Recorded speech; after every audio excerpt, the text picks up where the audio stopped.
नमस्कार सर्व शेतकरी बंधूंना. नमस्कार दादा. नमस्कार. मी सुनील वाघमारे, कावेरी सीड कंपनीचा जिल्हा प्रतिनिधी.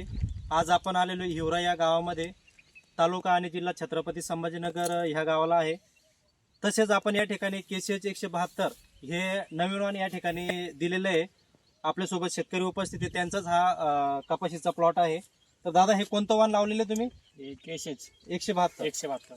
बर, तर तुमचं थोडक्यात परिचय द्या. नमस्कार, मी उमेश पोपळे, गाव हिवरा. Mobile number 93 70 10 60 17. बरं, तर सगळ्यात अगोदर तुम्ही हे जे वाण लागवड केलंय, तर लागवड केल्यानंतर याची उगवण शक्ती कशी वाटली तुम्हाला?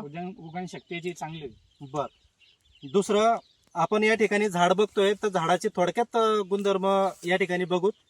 तर दादा, तुम्हाला काय गुणधर्म याच्यामध्ये आवडले? दादा समोर धर्म याचे पाते बिन जवळ आहे. बरोबर. याचा लाग बिन याला चांगला आहे. ओके.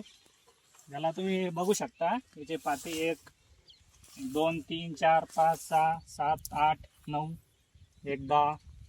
एका फळफांद्याला या ठिकाणी 10 पाते आहेत. या फळफांद्याला मोजा दादा. 1 2 3 4 5 6 7 8 9 10 11 12.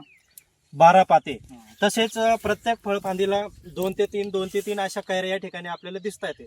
तर आपण शेतकऱ्याला उत्पन्नासाठी कुठल्या गोष्टीची आवश्यकता आहे की बोंड मोठं आणि प्रत्येक बोंडामध्ये 5 पाकळ्या. तर या ठिकाणी आपण बघू शकतो की 5 पाकळ्याचं बोंड या ठिकाणी जास्तीत जास्त प्रमाणात आहे. तर दादा, बघा बरं, जे काही बोंड आपल्याला या ठिकाणी 2 3 4 5 1 2 3 4 5 याला 5 पाकळ्या आहे. अजून बोंड मोजा.